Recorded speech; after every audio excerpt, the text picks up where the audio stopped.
Udah mulai ya. Oke, teman-teman, selamat pagi. Assalamualaikum warahmatullahi wabarakatuh. Salam sejahtera untuk kita semua. Nah, ini edisi super spesial nih. Ada kolaborasi sama Mas Yusuf Rohman. Halo, Om Tri. Halo.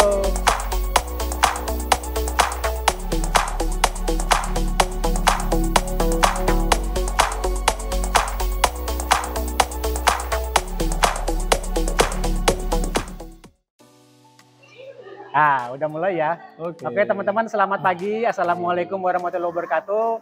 Salam sejahtera untuk kita semua. Nah, ini edisi super spesial nih. Ada kolaborasi sama Mas Yusuf Rohman. Halo, Om Tri. Halo. Ini saya sama Mas Yusuf lagi ada di Makassar. Tepatnya di Hotel Swiss Bell. Ini pas kita lagi di pinggir kolam renang nih. Langsung view-nya pantai. View-nya langsung pantai. Asik. Nah, ini Mas Yusuf Rohman. Ini saya kenalkan dulu sedikit ya sebelum nanti beliau cerita sendiri. Mas Yusuf Rohman itu salah satu anggota komunitas Kombas. Ini beliau guru saya nih. Aduh. Serius. Guru apa nih, Om? Ingat nggak pas pertama itu tahun 2014 atau 2015. Saya ikut workshopnya Mas Yusuf yang soal PowerPoint. Bikin video PowerPoint. Oh iya. Ya, itu 2014 kalau nggak salah. Jadi itu termasuk awal-awal saya belajar kenalan sama dunia digital marketing. Nah, Mas Yusuf termasuk orang yang pertama kali mengenalkan kekuatan namanya PowerPoint. Ternyata PowerPoint bisa loh bikin video keren dari PowerPoint. Nah, ini yang pertama mengenalkan Mas Yusuf ini guru saya nih. Dan yang paling konsisten sekarang Om Tri ya. Alhamdulillah. Di dunia digital marketingnya. Ya, itu berarti ilmunya kan kepake. Amin. Mudah-mudahan jadi jariah ya. Amin. Semoga jadi amal jariah buat Mas Yusuf. Nah, Mas Yusuf ini saat ini fokus ke pengembangan minat dan bakat. Gitu. Mungkin Mas Yusuf bisa kenalan sendiri nih. Aktivitasnya sekarang sibuk apa nih Mas Yusuf? Ya, jadi kalau saat ini memang sebetulnya dari 2016-2017 ya, itu sempat juga di digital marketing, menikmati dunia affiliate dan lain-lain gitu ya. Ya belajar hal yang main baru, lama gitu ya. Cuma ya tadi saya nggak konsisten di sana. Termasuk ya belajar bikin website dan lain-lain itu otodidak ya. Jadi cari-cari tutorial, belajar, ternyata menarik juga gitu ya. Tapi ya tadi ternyata saya menemukan hal lain yang jauh lebih menarik bagi saya. Iya. Ya, karena pada dasarnya setiap orang itu kan punya dorongannya masing-masing sehingga tertarik kepada hal-hal tertentu gitu yes. Dan kalau saat ini jadi dari 2017 sampai sekarang di dunia trending saya fokusnya menekuni talent mapping namanya. Itu dia. Ini penting nih. Nah, karena saya cerita sedikit ke Mas Yusuf ya. Jadi ini di channel YouTube-nya PT Kombas Digital Internasional kita ngebahas 3 hal. Cuman 3 hal. Yang pertama, yang utama adalah soal dunia per-SMK-an. Oke. Gitu, karena kebetulan saat ini Kombas memang fokusnya banyak bergiat dengan teman-teman di SMK. Yang kedua, mungkin sedikit soal digital marketing. Kenapa kok sedikit? Karena udah banyak nih suhu-suhu kita yang bikin channel YouTube nih. Kalau misalnya saingan sama mereka, waduh, nggak mampu kalah jauh. Terus yang ketiga juga sedikit soal PT Kombas Digital Internasional. Tapi memang lebih banyaknya mengkaji soal dunia per-SMK-an. Nah, kebetulan nih karena memang Kombas fokusnya ke dunia SMK, ini menarik nih tadi yang disebutkan sama Mas Yusuf soal talent mapping itu untuk menentukan minat dan bakat ya? Lebih tepatnya bukan menentukan sih Om. Kita berusaha untuk mengetahui ya dan mengukur. Mengetahui dan mengukur ya, dorongan bakat pada diri kita tuh apa aja sih? Oh gitu. Karena begini Om, sejauh ini terutama di dunia pengembangan SDM ya, lebih banyak kita fokusnya ke kompetensi. Kompetensinya, skillnya. Teknis ya berarti ya? Teknis, betul teknisnya. Ada satu hal yang dilupakan gitu ya. Jadi kalau selama ini fokusnya di knowledge, skill, sama attitude, jadi ternyata ada satu variabel yang itu tidak dilihat ya, atau jarang dilihat, yaitu talents atau bakat. Nah, kenapa jarang dilihat? Ya karena memang faktanya di dunia pengembangan SDM sendiri, bahkan yang fokus ke bakat itu nggak nyampe 1%-nya lah gitu ya, yang fokus untuk mengenal bakat gitu. Kemudian kenapa mengenal bakat ini jadi penting, gitu ya. Kita bisa melatih skill apapun, Ya. kita bisa belajar keterampilan apapun, tapi kita tidak bisa konsisten dan excellent di setiap keterampilan. Kita tidak bisa konsisten excellent di setiap keterampilan. Makanya mungkin Om Tri bisa jadi sering ketemu juga nih, ada anak SMK magang gitu ya. Iya, iya. Kemudian ditempatkan di satu posisi, gitu ya. Ada kalanya dia bagus, ada kalanya jelek gitu ya. Iya, iya. Nah, tapi bisa juga ketemu dengan anak yang di satu posisi itu dia konsisten bagusnya tuh. Iya. Gitu ya. Padahal dikasih knowledge yang sama, dilatih dengan keterampilan yang sama, Ya, kenapa hasilnya bisa beda? Gitu. Ya, metode pelatihannya sudah sama persis, tapi hasilnya beda. Ya, betul. Nah, itu hubungannya sama talentnya. Sama bakatnya. Nah, ini penting nih. Jadi kalau misalnya kita menggeluti satu bidang yang tidak sesuai dengan talent kita, passion kita, itu kayak gimana? Capek pasti ya? Ya, salah satu dampaknya gampang capek ya. Gampang capek, gampang stres gitu ya. Semakin besar beban kerjanya, justru semakin stres. Ya, ya. Sebaliknya ketika mereka yang menekuni satu bidang, dan di bidang tersebut dia lebih banyak menggunakan dorongan bakat-bakat kuatnya, gitu ya, dorongan spontanitas bakatnya, justru disitulah nanti dia akan merasa semakin berenergi dan makin enjoy. Ya, ya, ya. Gitu. Jadi bedanya mereka yang menggeluti satu bidang yang menggunakan bakatnya dengan yang tidak, itu dari sisi paling kelihatan enjoy-nya. Mungkin ini nyambung nih, ini saya jadi curhat ya. Ini pengalaman pribadi saya pas SMA. Oh, SMA ya? Jadi kebetulan almarhum bapak saya, beliau guru matematika. Guru matematika. Nah, wajar dong kalau misalnya seorang guru matematika berharap anaknya juga pintar matematika. Betul. Betul. Tapi ternyata saya matematika jelek. Saya sempat dapat 5 kalau nggak salah matematika itu di rapot. Ya. Gitu. Nah, terus Dimarahin, kan bukan dimarahin sih ya, lebih keprihatin kalau beliau. Ya merasa, oh ini aku guru matematika, kok anakku nggak pintar matematika. Nah, kemudian yang terjadi adalah saya dileskan, dulu namanya les, ke guru matematika yang lebih senior dari almarhum bapak saya.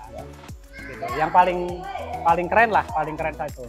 Yang terjadi apa? Yang terjadi adalah gurunya stres, saya stres, bapak saya juga stres. Nilainya apa jadi lebih baik? Enggak jadi lebih baik. Gitu. Nah, kebetulan di sisi lain saya bahasa Indonesia dan bahasa Inggris itu bagus. Dapat 9. Matematika dapat 5. Nah, pas awal bapak saya berharap matematika saya bisa 9 atau 8. Nah, setelah dileskan, padahal saya merasa sudah effortnya sudah luar biasa, Mas Yusuf. Ya.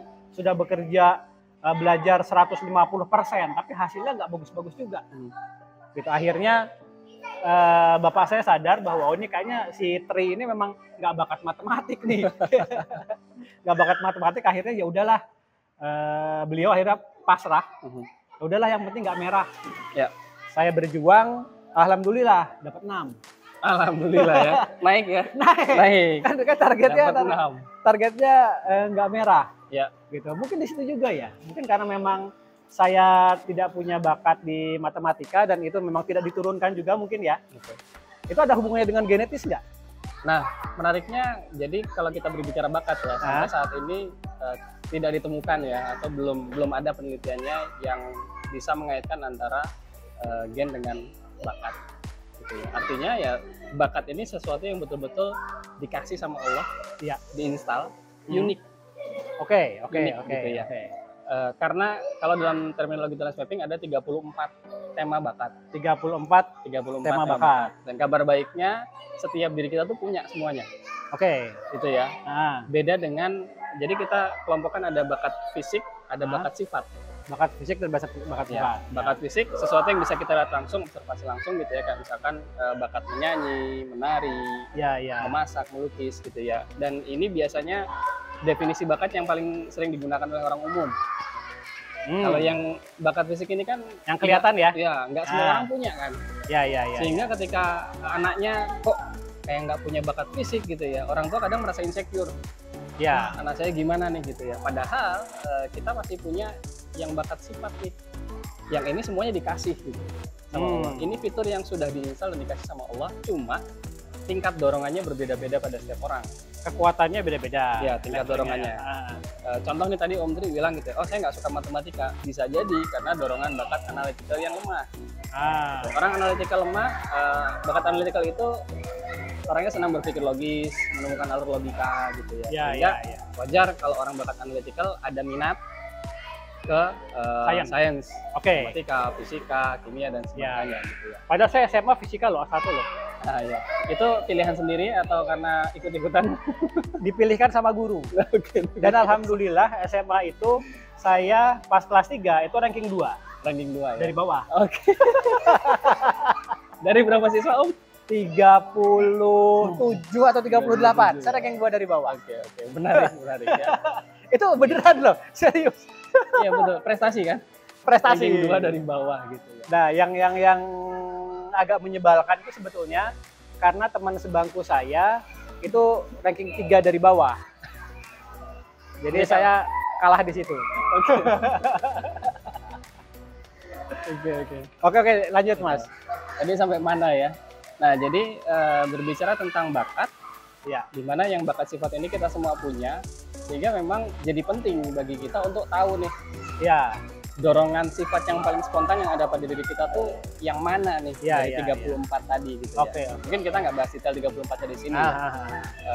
Tapi ketika kita sudah mengetahui dari dorongan spontan kita tuh yang mana sih gitu ya. Apakah kita orang yang sensitif, merasa, apakah kita orang yang senang berpikir logis gitu ya, apakah kita tipe orang yang senang berkomunitas, bersahabat gitu ya. Karena itu akan membantu kita untuk menemukan mana tempat yang paling cocok buat kita. Oke. Gitu ya. Kita berbicara dalam kondisi yang ideal ya. Mana tempat yang paling cocok buat kita, supaya apa? Supaya kita bisa memberikan kontribusi yang paling optimal. Gitu. Ketika kita berada di sebuah tempat, di sebuah peran, di sebuah posisi, dan kita menggunakan fitur terbaik yang ada pada diri kita, maka konsekuensi logisnya adalah kita bisa memberikan kinerja yang paling excellent. Dan konsisten. Berarti memang kita harus kuat di kekuatan mungkin ya? Ya, betul. Kita fokus pada kekuatan, dan justru itulah yang dicari oleh dunia industri kan? Ya. Mereka yang berkinerja excellent dan konsisten. Ya. Gitu. Jadi bukan hanya pada saat ada evaluasi baru bagus kerjanya gitu. Gitu. Nah, ini kalau misalnya buat teman-teman SMK nih Mas, kan SMK nggak tahu, mungkin kalau saya termasuk satu dari beberapa yang merasa salah jurusan. Oh enggak Om, 2 dari beberapa. Ya, nah itu seberapa penting sih kita tahu tadi ya talent kita, passion kita gitu, supaya kita nanti nggak salah jurusan gitu. Ya. Ya faktanya memang 87%. 87%? 87%. Mahasiswa Indonesia salah jurusan. Jadi kita nggak inilah ya, bukan minoritas. Kita bukan minoritas. Oke. Terutama bagi rekan-rekan yang saat ini di SMK, itu adalah salah satu waktu terbaik untuk mengkalibrasi ulang. Ini saya udah di jalan yang betul atau belum? Gitu. Jalan yang tepat atau belum? Oke. Gitu ya. Karena kalau misalkan sudah terlanjur, misalkan mau milih lanjut kuliah, gitu ya, atau memilih oke deh saya kuliahnya nanti kerja dulu deh, gitu ya. Nah itu titik baliknya memang pas ya setelah lulus ini SMK gitu ya. Karena kalau misalkan sudah terlanjur kayak kita nih salah jurusan gitu ya. Itu kan nanti ada waktu yang terkorbankan ya, 4 tahun atau bahkan lebih gitu ya, untuk menyelesaikan kuliahnya baru bisa belok lagi. Atau kalau yang mau ekstrim, masuk kuliah semester 1 udah salah, ya silahkan pilih yang lain gitu ya. Cuman kan tetap ada kosnya gitu. Ya, udah bayar mahal tuh. Ya, apalagi sekarang yang kuliah mahal. Nah gitu. Jadi titik balik yang paling tepat ya saat ini. Kalau saat ini teman-teman yang di SMK merasa kayaknya saya salah jurusan deh, kayaknya saya salah tempat deh, kayaknya saya salah pilih jalan deh gitu ya. Supaya ya tidak banyak sumber daya yang terbuang lagi ke depannya. Terutama waktu mungkin ya. Waktu. Kalau misalnya duit, kalau misalnya pas kamu anaknya sultan kan nggak masalah gitu, pindah-pindah sekolah nggak masalah, tapi kan tetap aja waktunya kebuang. Betul. Waktu, pikiran, tenaga gitu ya, ditambah ya tadi ada potensi juga nanti sering-sering ketemu dengan psikolog karena stres gitu kan. Oh iya loh, itu true story loh. Banyak saat ini mahasiswa yang frustasi dengan kuliahnya, depresi gitu ya. Ya karena tadi nggak mengenal dirinya, cuma ikut-ikutan tren aja masuk kuliah gitu ya, ikut-ikutan temen, bukan karena pilihan dan mengenal dirinya, jadinya ya gitu, ada banyak kos yang harus dibayarkan gitu ya. Oke. Berarti bisa ketika teman-teman mau masuk SMK, Ya, itu atau misalnya setelah teman-teman lulus SMK juga bisa ya? ya lebih Ketika baik lagi sekarang Om. saat Lebih baik ini juga sekarang ya. ya. Iya. Ya, karena ya tadi kita berkejaran dengan waktu. Ya. Saya sendiri merasakan ya, selesai SMA gitu ya, Hah? karena tidak mengenal diri, Hah? saya masuk ke jurusan yang sebetulnya saya hindari gitu ya. Aslinya saya hindari. Apa itu, Mas? Teknik sipil. Tapi dihindarinya lebih karena ya tadi ketidaktahuan. Iya. Karena nggak cari tahu. Iya. Baik tidak mencari tahu diri maupun informasi terkait dengan jurusan kuliah. Nah, pas dulu emang sudah ada, pas zamannya Mas Yusuf kuliah itu talent mapping itu sudah ada? 2000 masih sedang berkembang sih. Oke. Iya betul, masih sedang dikembangkan di Kalau fase-fase awal. Saya kan kuliah tahun 95. 95 ya, itu juga belum ada tuh. Belum ada. Belum ada. Lulus SMA-nya 94, tapi baru kuliahnya 95. Ya. Setahun sempat itu dulu lah. Kalau Jadi anak sekarang gap year gitu ya. kalau di Bandung sempat jadi penghuni itu BIP Bandung itu. Indah Plaza. Berindah Plaza itu. Lama setahun kuliah di situ. Oke. Gitu. Oke. Nah, kalau proses nanti kalau misalnya nih, teman-teman ada yang mau pengen ikut ujian talent mapping itu, Ya. itu nanti ujiannya kayak gimana sih, Mas? Apa wawancara atau kayak gimana gitu? Jadi menariknya assessment talent mapping ini bukan sesuatu yang harus ditakuti ya. Karena kan kadang kalau misalkan kita melakukan tes yang lain gitu ya, ujian yang lain tuh kayaknya horor, harus penuh persiapan dulu gitu ya. Dan kayaknya tuh kayak mau diuji gitu ya. Iya. Nah kalau assessment talent mapping sendiri karena tujuannya untuk mengenal diri kita, ya kita cukup melaporkan diri kita apa adanya. Kayak curhat gitu? Enggak, nanti ada kuesioner lah ya, katakanlah kuesioner tapi online. Oh, bisa online. Jadi nggak perlu ketemu langsung atau misalkan nggak perlu menghabiskan waktu yang lama gitu ya. Bisa dilakukan di mana saja, kapan saja. Yang penting dalam kondisi yang nyaman, relax. Tinggal buka websitenya, sign up, udah tinggal ngisi. Hasilnya bisa di-download sendiri. Kalau yang mau cobain yang gratis gitu ya. Oh, ada versi gratisnya ya. Versi lightnya. Versi lightnya di websitenya apa, Mas? Alamatnya bisa di-spill dong. Temubakat.com. Temubakat.com. Ya, temubakat.com, silahkan diakses free. Mau di-share ke teman-teman yang lain silahkan gitu ya. Untuk membantu sebanyak mungkin orang kenal dirinya. Ini ujiannya nggak bikin stres kan ya? Enggak dong, kan kita menjawab tentang diri kita. Oke. Soalnya saya dulu pernah ikut ujian psikologi kali ya, tes psikologi itu disuruh jawab pertanyaan kertasnya kayak koran gitu, disuruh ngitung. Kertas koran. Iya, kertas koran itu disuruh ngitung. Itu kan jumlahin gitu ya. Iya, itu bikin stres loh. Nah, menariknya itu hanya bikin stres buat Om Tri, Om.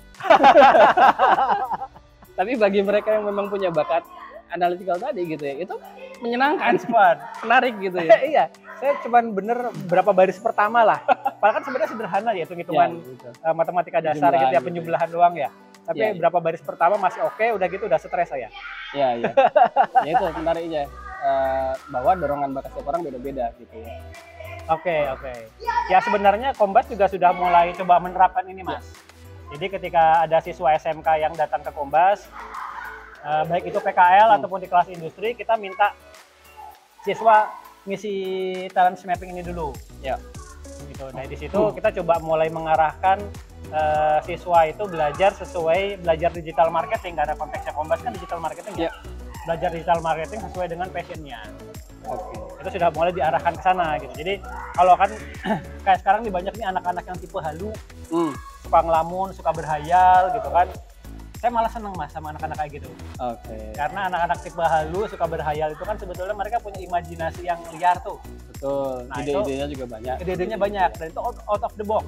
Ya. Nah itu saya arahkan teman-teman yang kayak gitu itu jadi konten kreator. Konten kreator ya. Jadi tugasnya memang bikin foto, bikin video, bikin konten, dan biasanya kontennya lucu-lucu. Apalagi kalau TikTok ya, itu mereka keren-keren lah. Gitu. Peluang untuk viral itu besar. Beda kalau misalnya bikin kontennya saya kan Monoton. iya membosankan pastinya. Kalaupun ada joke yang ketawa cuma orang tua doang. Jok bapak-bapak. Iya, bapak. Gitu. Terus kalau misalnya ada lagi nih anak yang tipenya sering curhat, senang ngobrol, itu kami arahkan jadi CS sama kalau enggak ke sosial media. Yang senang nulis, telaten lama, betah lama di depan komputer, itu diarahkannya ke divisi website. Kayak gitu sih sudah mulai coba menerapkan. Ya? Iya, karena at the end digital marketing itu terus terang jadi pekerjaan yang sangat membosankan. Karena rutinitasnya setiap hari ya gitu-gitu terus. Kalau memang dia nggak punya passion di situ, ya mati bosen. Iya. Mati kutu. Mati bosen gitu, setiap hari harus bikin konten. Misalnya yang divisi website nih, setiap kali harus bikin artikel gitu kan, nggak semua orang enjoy di situ. Iya betul. Gitu, makanya kita coba dipetakan passionnya teman-teman anak-anak SMK seperti apa, terus diarahkan sesuai dengan minat bakatnya. Ya. Ini juga dilakukan buat yang stafnya Kombas.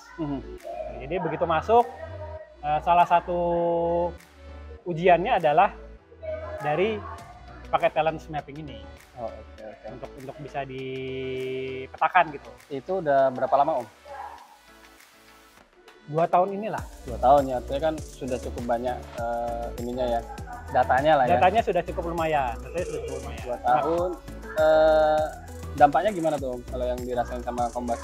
Yang dirasain sama Kombas, yang buat anak SMK ya, buat anak SMK minimal mereka PKL 3 bulan 6 bulan tuh nggak bosan. Oh, nggak bosan ya? Iya. Nggak stres ya? Nggak stres. Ada yang ketagihan nggak tuh? Ada ya? Yang ketagihan ada. Jadi karena kan kalau di Kombas jadwal PKL-nya kan ngikutin jadwal kerja kantor. Iya. Jadi kalau hari Minggu tuh atau tanggal merah mereka libur. Nah itu ada yang kemudian curhat. Adik saya kalau hari libur bingung mau ngapain gitu. Saking enjoy-nya ya, iya. PKL-nya enjoy gitu kan? Iya, PKL-nya enjoy. Karena kan di tempat lain banyak yang PKL 3 bulan, baru sebulan mereka udah bosen, pengen pindah gitu kan. Berarti mereka nggak menikmati prosesnya. Gitu. Ini saya juga jadi termasuk jadi golongan yang menyesal lahir lebih dulu, Mas. Everything happen for a reason, Mas. Justru mungkin lahir duluan supaya bisa memberikan hidayah kepada yang lain. Iya. Dan supaya kayak saya loh. Iya. Dan supaya bisa bikin konten kayak gini dulu lucuan. Iya betul. Karena kan tragedi ditambah waktu jadi komedi ya. Iya. Jadi mentertawakan diri sendiri itu bagian dari hiburan. Iya betul. Baru bisa ketawa sekarang ya. Iya. Dulu lagi sangis. Udah coba nih, makanya teman-teman yang SMK, yang sekarang SMK, manfaatkan betul ini gitu kan. Jadi kalian bisa secepat mungkin menemukan passion kalian di mana, talent kalian di mana. Jadi tadi yang disebutkan oleh Mas Yusuf ya, jadi waktu kalian, tenaga kalian, kemudian sumber daya itu juga nggak terbuang sia-sia. Karena saya juga percaya bahwa setiap orang pasti punya kelebihan dan kekurangannya, Mas ya. Pasti. Nggak ada yang sempurna. Pasti. Tinggal kemudian kita fokus ke kekuatan kita. Kayaknya lebih enjoy kalau kita fokus ke mengasah kekuatan kita daripada kemudian kita berusaha menutupi kelemahan kita. Ya, bakal capek banget ya kita berusaha menutupi kelemahannya. Capek. Dan ya feeling the gap gitu ya. Kita berusaha untuk ngubur dan bahkan meninggikan kelemahan kita itu, ya akan lebih banyak sumber daya yang terbuang. Iya. Dan kita melupakan kekuatan yang sudah kita punya gitu jadi. Iya, oke. Nah itu penting banget teman-teman. Gitu. Dan tentu Om, kenal bakat aja nggak cukup ya. Nah, kita harus belajar, harus mengasah keterampilan, punya attitude yang baik. Oh yes. Dan tentu saja kita juga harus kerja keras. Iya. Jadi nggak otomatis orang berbakat terus leha-leha, nyantai-nyantai gitu ya. Ya juga pasti akan kalah dengan orang yang mau bekerja yang keras. Rajin ya. Gitu. Tapi mereka yang berbakat, memilih peran yang sesuai dengan bakatnya dan bekerja keras, itu akan bisa meninggalkan jauh mereka yang tidak berbakat di situ. Oke. Itu notes-nya itu teman-teman. Itu tadi ya, teman-teman SMK ini sangat penting banget buat kalian ikut talent mapping. Jadi kalian bisa lebih cepat menemukan minat dan bakatnya. Tadi sudah di-mention nama websitenya. Temubakat.com. Temubakat.com itu buat yang versi light, versi gratisnya. Silakan kalau teman-teman mau nyoba dulu di sana silahkan. Ini penting banget. Jadi kalian nggak salah jurusan, nggak kayak saya sama Mas Yusuf. dan teman-teman lain. Dan teman-teman yang lainnya. Berapa persen tadi? 87%. 87%. Itu sebenarnya udah agak lama tapi ya. Ya, Kalau semoga sekarang kalian mungkin lebih. semoga kalian masuk yang 13% nih. Ya. Bisa langsung fokus mengasah kekuatan kalian. Oke, mungkin itu aja teman-teman Mas Yusuf. Terima kasih Iya, waktunya. sama-sama, Om Dri. Ini soalnya sudah pegal juga tangannya nih. Kita lanjut mengandalkan menikmati kolam renang. Gitu. Oh iya, di sini saya mau langsung berenang. Oke teman-teman, sampai ketemu lagi. Terima kasih. Assalamualaikum warahmatullahi wabarakatuh. Waalaikumsalam warahmatullahi wabarakatuh.